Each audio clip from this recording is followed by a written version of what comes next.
Hello, and welcome to this video on the SW3 Splice module from DPW. It's an exciting, intelligent dual switch that's simple to use for unique audio or modulation behaviours. Here's what's to come in the video.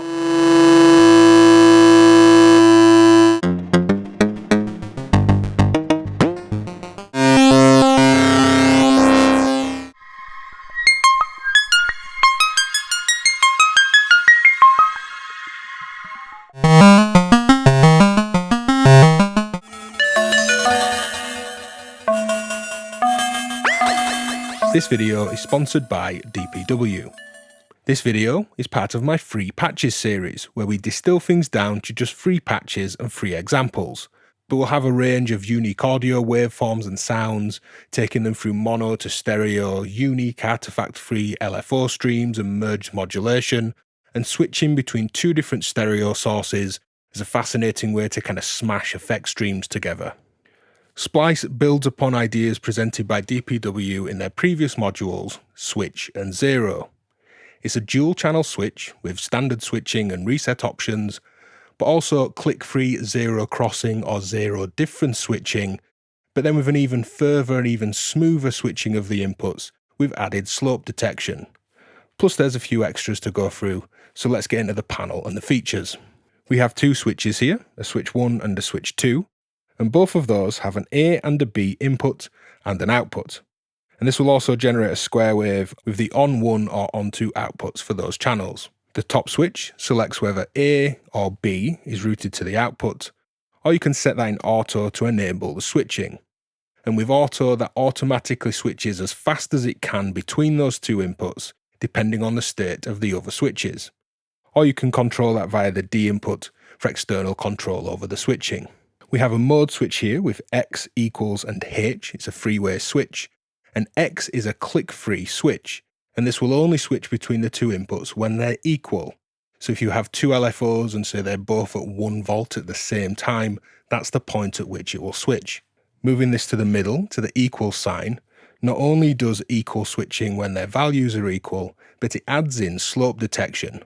Both inputs A and B need to be equal in voltage, but they also need to be rising or falling at the same time too. So it's click-free switching, but even smoother and typically less frequently switching than the cross setting there. Setting that to H stands for hard, and that's normal, just hard switching. It takes the switching signal on the D input there and just works like a more basic standard switch that you might have seen in other modules.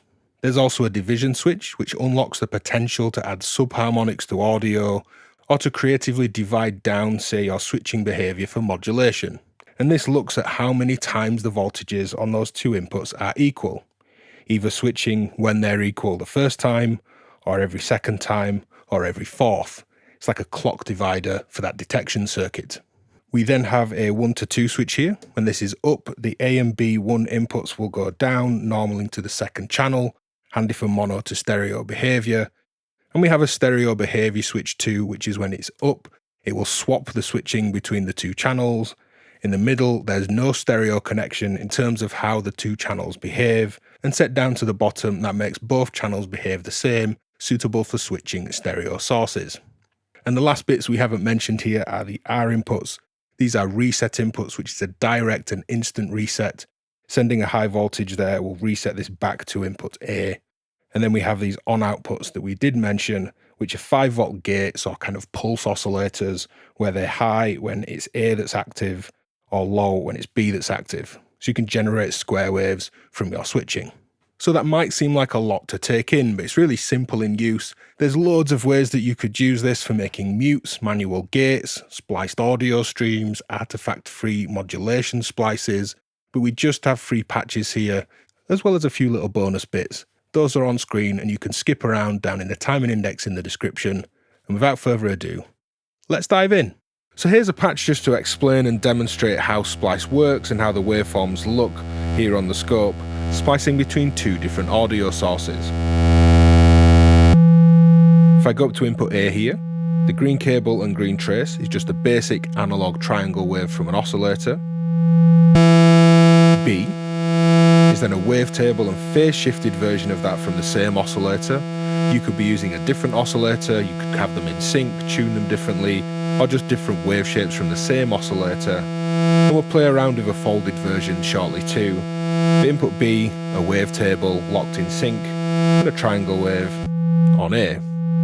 The yellow cables and trace is the output, that's what we're listening to, and if I set this to auto switch, this is set to cross, so when these two voltages are equal, that's when that switching happens, when they're at equal voltages. And that results in this waveform that splicing is a hybrid of the two inputs. The one really nice thing is these divisions. If I divide by 2, it takes 2 equal voltages to switch. It's like a clock divider for the switching mechanism. And you can see we get 2 triangles this time, and then 2 pulses. I'll come up an octave. From 1 to 2, let's go to 4. And in this instance you can see much clearly 4 triangle waves followed by 4 of that switch. Now if we swap to this triangle being wave folded, so our first input A will be the triangle, input B is going to be a wave folded version. Let's see how that switches, again set to auto. If I go to equals, we're getting different shapes where we don't just need equal voltages, but equal rising or falling slope detection. And it's really nice click-free, artifact-free switching. It's really quite clever. It gives some really nice, unique tones. Now I know one of Dan's favourite things is to do this in stereo. So if this is sending these signals down to the second switch, I'll patch the second output to my right input. So this is now switch 1 output left, 2 right, and we could start, say, dividing them differently. Let's come up an octave.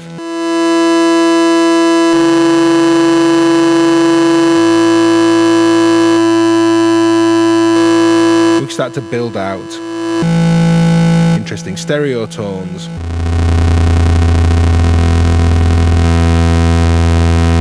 So let's build a patch up around this with a nice unique splicing of 2 sources and then making them stereo. So for our first patch, I've built out the example here switching between an oscillator and a processed version of the oscillator waveform. I'm doing that in stereo, and I also have a bonus square wave and sub-octave square wave stereo image too. If I remove some cables here and just turn up my opto mix, turn off my effects, here's the sound of a pitch sequenced oscillator switching between a triangle and that wavetable process. I'm also splitting the triangle into the folder just like I did before, so you could switch between a folded version of a wave and a non-folded version of a wave. Playing with the dividers, you can create an interesting stereo image where we're dividing the switching profile on those 2 sides. Let's go back to the wavetable against the triangle. Now this is coming into a low pass gate here, where both channels are struck by the same rhythm, but I have an additional envelope ping-ponging around in probability here on this DivKid channel, if you can see it down at the bottom, that AB activity LED. So we'll add in some additional little envelope hits here. So I have clean triangle coming in, the wavetable in here on B1, and then I'm linking these in stereo. So the 2 outputs, stereo into a low pass gate into the 2 channels as left and right, articulating that sound with strikes and envelopes, stereo in the mix. Let's swap back to a triangle against a folded version of that same wave.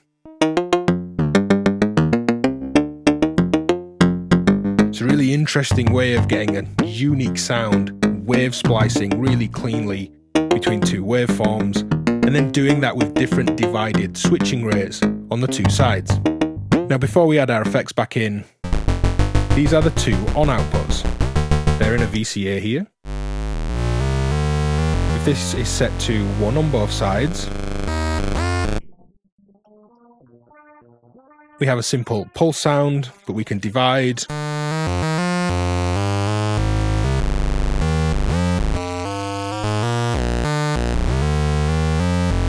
And I'm just articulating this really simply, turning down these VCAs.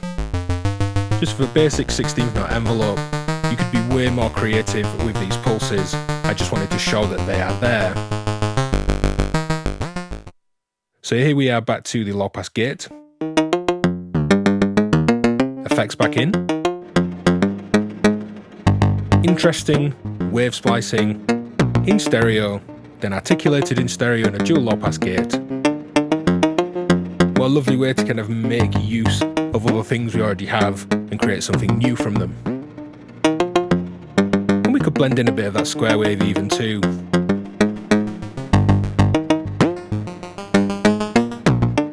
So as a little bit of a bonus to go with that first patch, I wanted to listen to how this switches when we have a modulating, changing tone as one of our two sound sources. The first input, as it has been all the way through the video so far, is a triangle wave here from this Western oscillator, and the B input is the wavetable output that's processing that same core oscillator. However, this time with LFOs, I'm modulating the phase position and the wavetable shape on that B output there, which you can see on that blue trace. And if I have this in X switching mode on both sides, these are coming in and I'm coming out in stereo straight into the mixer. This is switching when the two voltages are the same. And by dividing that, say, on one side, with really interesting stereo images. And we can also do what we did before, where we take the triangle into A, and we also process and wavefold that. This time switching between a wavefolded signal with modulated folding shapes against the dry triangle. Come down an octave.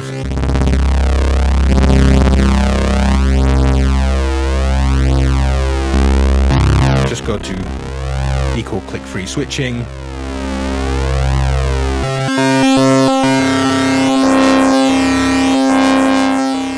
So in some ways this is quite similar to the last patch, but instead of switching between audio sources, we're switching between two triangle LFOs. And we're modulating with one output, the red output here, the pulse width of a pulse, a basic kind of analog square oscillator, and the yellow output is modulating the filter cutoff on a low pass filter.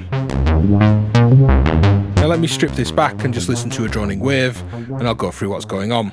We have a faster and a slower triangle LFO on A1 and B1, and we're switching with equal switching with slope detection, so not only will these two LFOs have to be at the exact same voltage, they'll have to be getting to that voltage either in the same rising or falling motion.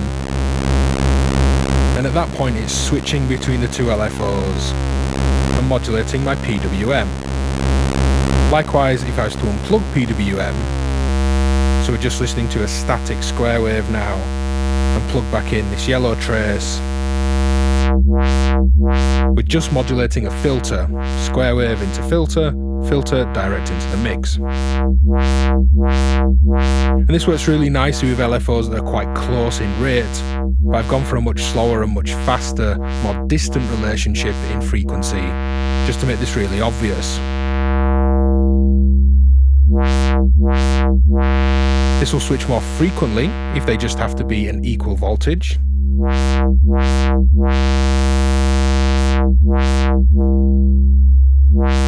Both set the same here, both set to divide by 1. Let's plug PWM back in. Say divide one side down.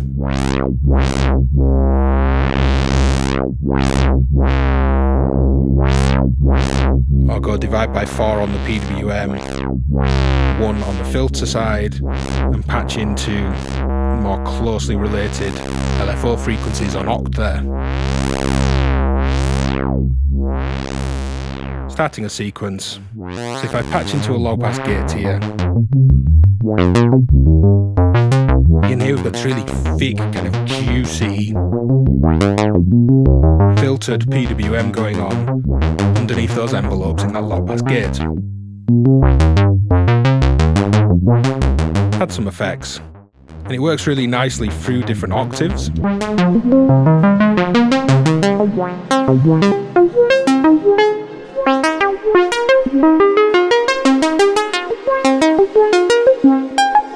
And I find sometimes more complex pushing and pulling modulation sources don't always work well on, say, bass and high frequency synth lines.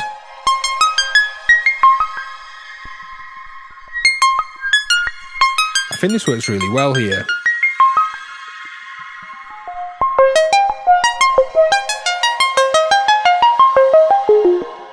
So here's a little extra bonus for that second patch, as I just wanted to demonstrate and try out switching between two different types of modulation rather than two of the same types of modulation, two LFOs like we've just had. And if I just break down the patch, this is a sine wave from my oscillator, being folded in the DPW folder. That comes into a dual VCA, normals to both channels, and then the red output from channel 1 modulates the first VCA, the yellow output modulates the second, and the two VCA outputs are my hard left and hard right stereo signal. Now both switches are set to A here, which is the LFO. If I set the switching and splicing here to be auto again, I have different behaviours, different divisions set up. And my volt per octave sequence again. Just playing with the settings.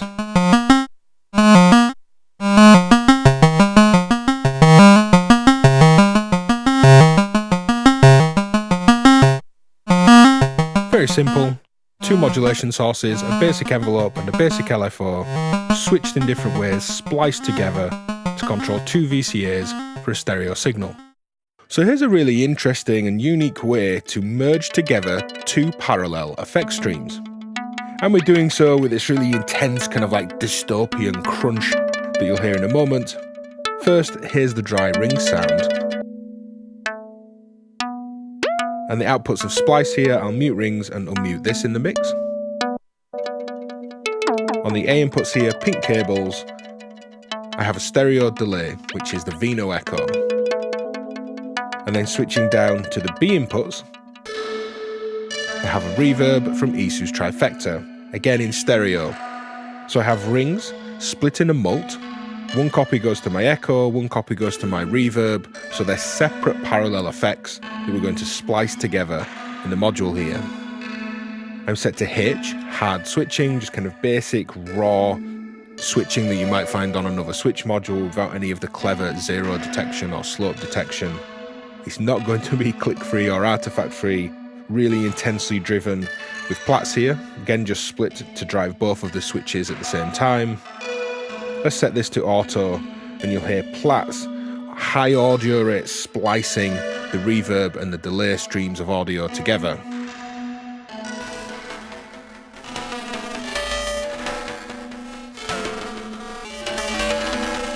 I'm sequencing plats with the same volt per octave as rings.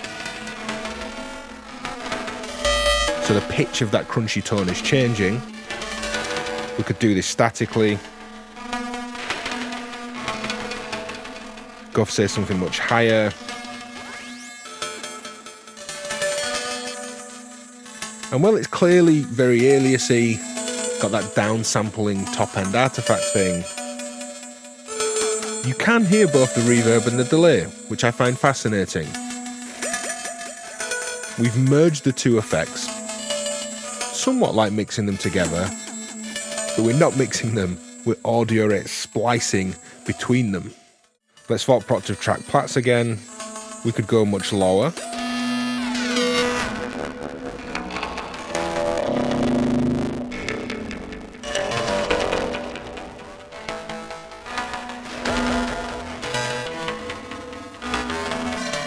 Press really nasty, crunchy intervals. And you could filter these outputs to remove some of that crunch or just to soften it and warm it up a bit. I really like it in this case though. Dry sound one more time, maybe change to slightly different ring sound, and then adding the effects in with the dry sound this time in the mix.